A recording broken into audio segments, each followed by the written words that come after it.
Hello everyone, welcome back at Tech ET. The new iPhone 12 is already expected with increased performance, but now a new leak suggests that Apple is working to make connections between its smartphones even quicker. According to Japanese Apple rumor site Mako Takara, Apple's 2020 iPhone will be using the new 802.11 AI specification, which would possibly allow it to share content at speeds of at least 20 to 30 Gbps. The obvious use for this is sharing photos, videos and more between iPhones, effectively turbocharging AirDrop for compatible devices. However, it could signify Apple getting ready for more advanced connectivity for its iPhone range.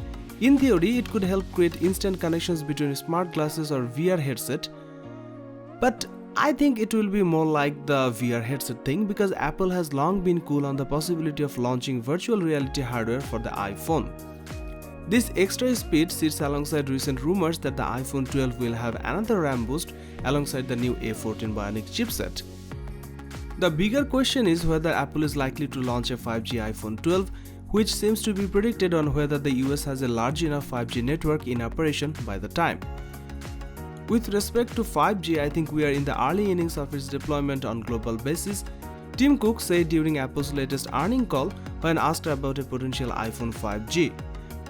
However, some analysts believe that 2020 is indeed the year we will see a 5G iPhone, citing the fact that consumers will need a reason to update their device, plus the rumors of Apple developing its own 5G connectivity too.